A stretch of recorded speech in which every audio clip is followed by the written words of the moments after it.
What's happening, everyone? Welcome back to the shop. Now I am still on this wood turning buzz and I'm turning some live edge stuff now, and it came out quite nice, so I wanted to do a video and just share this process with you guys. Also give you a quick update. I know some of you wanted to know how did the spalted beech bowls turn out, and they turned out quite nicely. If we get the camera to focus on that. So I left them dry for a couple of weeks in their own sawdust, and then I took them in and left them in by the fireplace. I have a wood burning stove inside in the house, and I left them in around the fireplace to dry out, and they did. And then I turned them. I had them roughed out originally, and I turned them, and they seem to be very stable. So they haven't changed shape, or they haven't misshapen yet, and they seem to be pretty dry and extremely light, and it turned out really nice. So that beech that was pulled from the river is actually going to be a good source, I think, for making nice bowls, which is great. So here's a kind of a thinner one. There's a thinner lip on it again, if I can get the camera to play ball with me. There we go. And I also just put a little base on it there. Just a different style, just trying out some different techniques, and they both turned out quite nice. So yeah, that's what happened with the spalted beech. Now, what I've recently made from a piece of ash is this live edge bowl, and again, I'm really happy with how this turned out. It's a really nice piece, so I'm going to make another one. And the particular ash I'm using is from an ash tree that was at the end of my garden. Now, it's kind of a significant tree. It was a beautiful big ash tree that was kind of growing in two parts at the end of the garden, and a storm about 3 years ago brought down half of it. It almost came through my shed and crushed my motorbike. Luckily, it just clipped the edge of the shed. It fell in the only place that it could have possibly fallen safely, and it happened to just fall in there, so it was a complete fluke. It fell between the shed and the back ditch and just clipped the corner of the shed. It was a huge tree, and like I say, if it came down on top of the shop or the shed, my motorbike would have been a pancake and it would have been a disaster. But we were 10 years in this house when that tree fell, and so much has happened in the last couple of years, good and bad. It's been a very eventful life these last 3 years. And yeah, so it's kind of a significant tree, and that's the first bowl I've turned for, so I'm going to definitely keep that for myself. My wife really likes it, and it has a huge sentimental value. So I've cut a couple of pieces from a few rings that I have left, and I'm going to turn another one of these bowls. So hopefully you guys want to join me in the process of turning a live edge bowl from one of those ash rings you just saw me cut with a chainsaw there. So let's jump in and do it. Okay, let's go. So I'm going to go with this piece. It's a little bit shallower than the piece I cut this from, so maybe we might get a platter style. I'm not sure. It's kind of an organic process. Whatever happens on the lathe happens on the lathe, and trying to get to an end stage is a little bit difficult at the minute. And this stuff is like iron, so it's particularly difficult to turn, but it's a good challenge, and that one came out quite nice. So let's try and do this. Now I have a 12-inch swing on that lathe. It's not a particularly big lathe, so I have to just be careful with what I can turn. It's just over, it's 13 inches wide, so I'm gonna have to take this down to about 10 inches just to safely turn on the lathe and knock the corners off. So we'll take it to the bandsaw and cut that. So I think roughly about here we can chop it down on the bandsaw. Then we'll get the center, we'll knock off the corners, and hopefully that should swing on our lathe. Let's do that.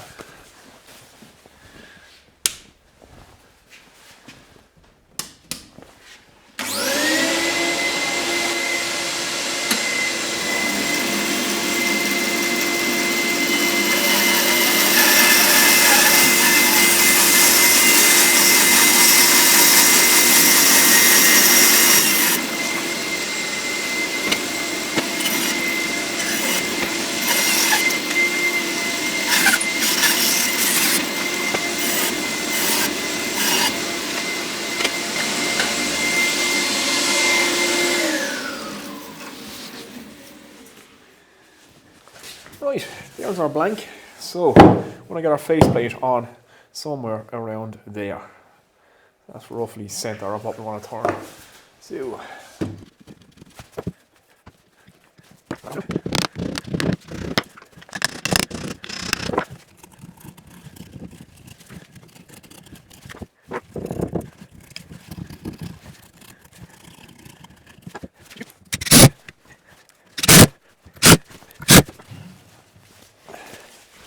okay, there's our faceplate secure.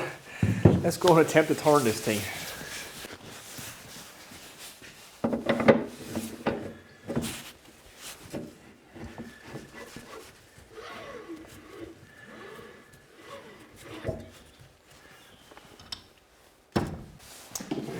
Okay, let's start into this thing, and I'm still using my diamond foil on my Leatherman Wave to sharpen my gouges, but it's doing the job.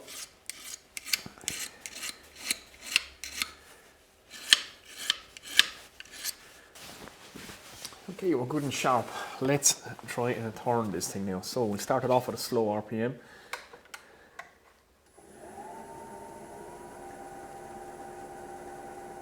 Yeah, that's not too bad. Now this stuff is like rock, so it'll be interesting. Let's do it.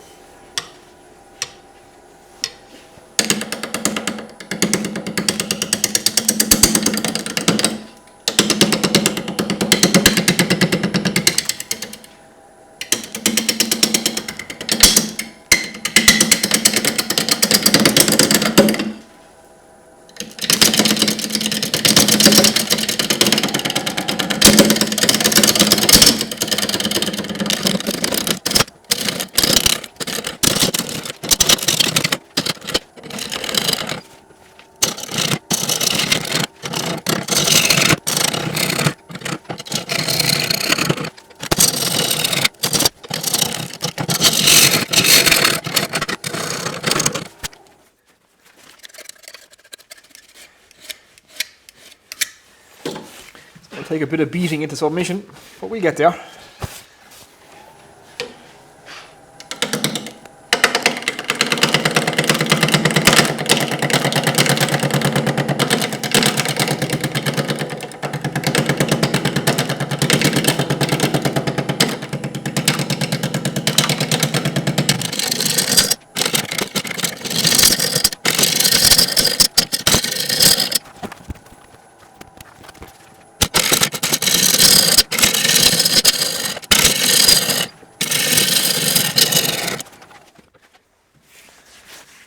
There we go, we're starting to get to grips with it now.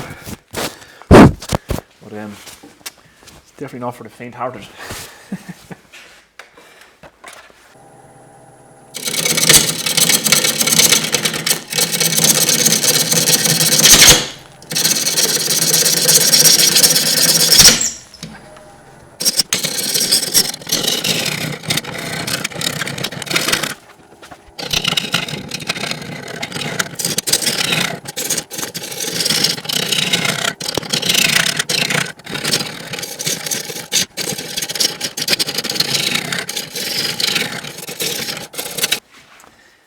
Okay, we're getting there now, getting a rough shape. I definitely want to keep this one a lot shallower and wider than the last one I made. I want to make a different kind of style, so that's what I'm aiming for. So what you're aiming for and what you get can be sometimes two different things, but yeah, we'll keep going with this. I'm going to up the speed now. It's becoming a lot more stable, and the higher the speed, the finer the cut. So yeah, let's do that.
Yeah, it's not so bad.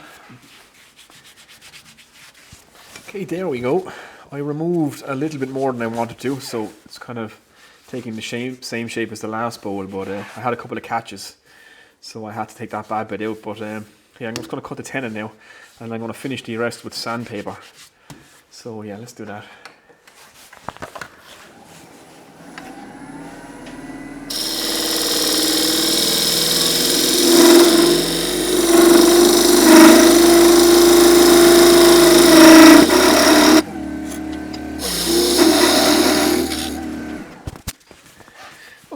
are sanded to 600 grit, and now I'm going to use some of this Yorkshire grit that's coming on the camera there. This is microfine abrasive paste. It is a Turner's abrasive paste.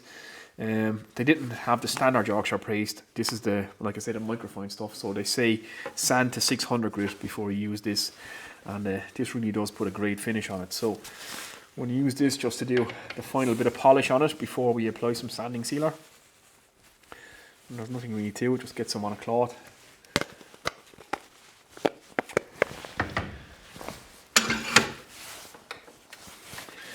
And apply it.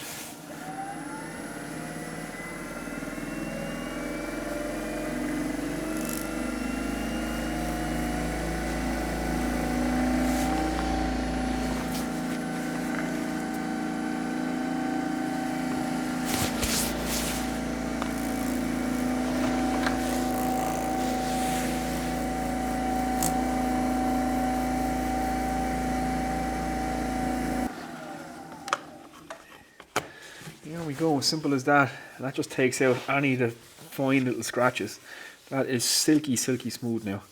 So now let's get a bit of sanding sealer on this, then we can turn it around. Right, we get some of this sanding sealer on then. And this stuff has shellac in it, and it goes off in a few minutes. So we'll get some of this into the bark, and hopefully it should stabilise it.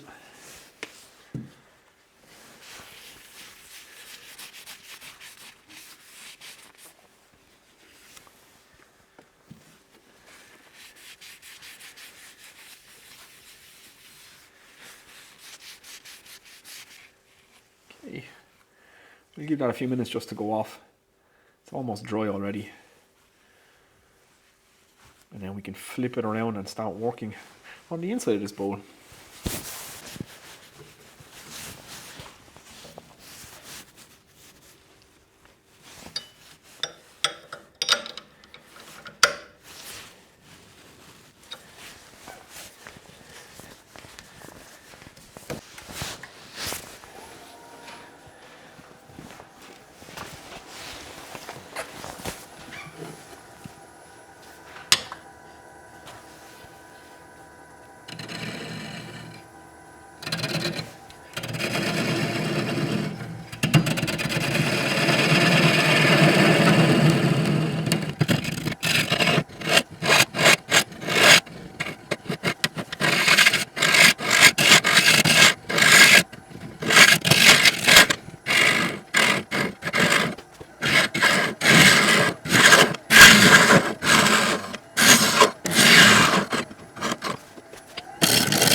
Right, so I'm getting a bit of separation in the bark here, and obviously I don't want that to come off because it's going to ruin the effect of the bowl. So I'm going to get some wood glue in there and just tape it and leave it go off for a little bit.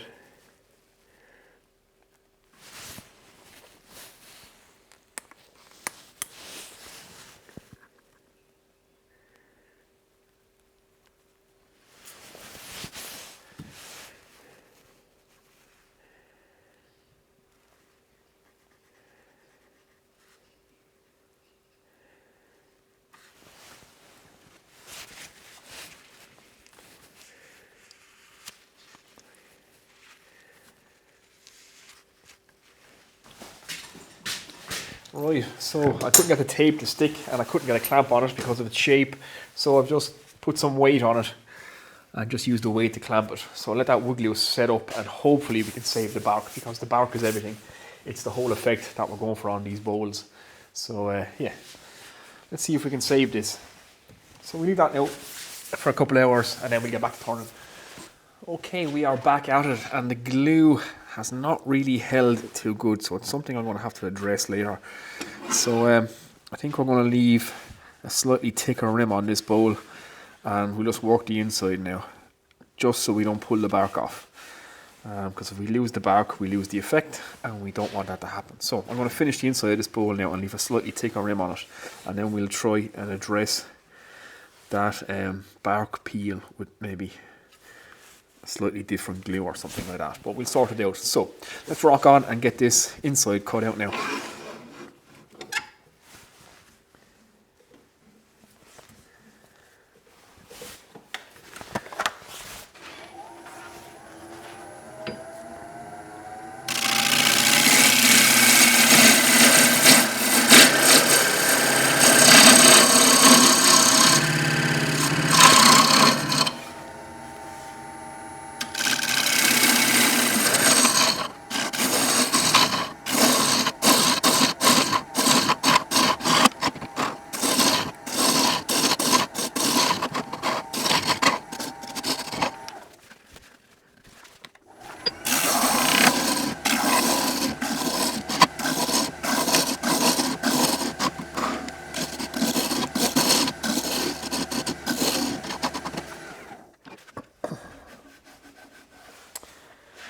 Okay, and we've lost our piece of bark. It flew off over here. Will that go back together?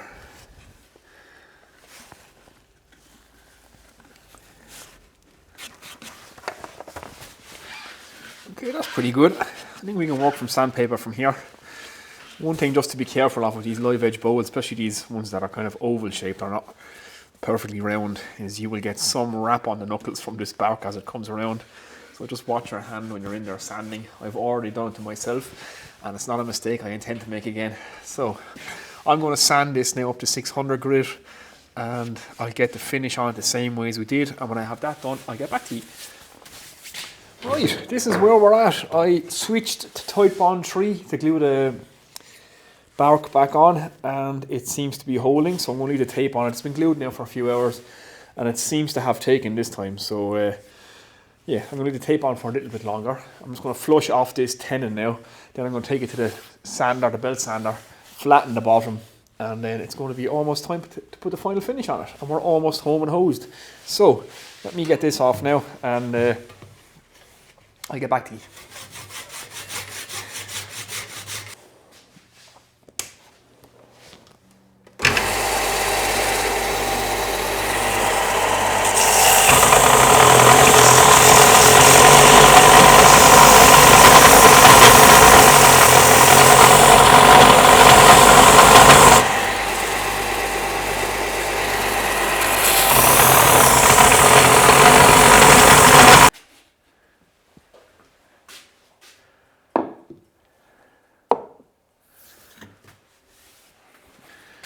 Right guys, there we go. It is all finished up. We now have two live edge ash bowls made from the ash tree at the end of the garden, and so they have some sentimental value. And yeah, so I just finished up the base with some 300 grit sandpaper. It doesn't have to be as smooth as the sides. It may misshape and warp over time as these dry out. They were a little bit on the wet side, but they've been drying for a long time. Those rings have been sitting up for ages. But yeah, on the rim itself, the Type Bond 3 has done the job holding the bark on. So the bark is always an issue on live edge bowls. It's so easy to knock it off and you can ruin the effect that way. I've just hit it with a couple of coats of Danish oil. I'll let that build up over the next couple of days and then I'll give it a French polish and they should be good to go. So I learned a lot on this one. Started off with one idea, ended up with something else. I was hoping it was going to be bigger than this one. It ended up smaller than it. Every time you make a mistake on the lathe, your project gets smaller, which is quite interesting. Another thing, pockets are not your friend when you're working on the lathe, unless you want to fill them with sawdust and chippings. So pocketless clothes is the way to go. I'm also discovering that these tend to fill up a hell of a lot. So yeah, that's been very enjoyable, guys, getting to turn some live edge ash bowls from my own ash tree. And hopefully you guys enjoyed it and found the content interesting. So comments and questions below. Hit like, hit subscribe if you're not subscribed already. And there should be more projects in the near future. So take it easy. It's time for me to go have a beer, guys. See you in the next one.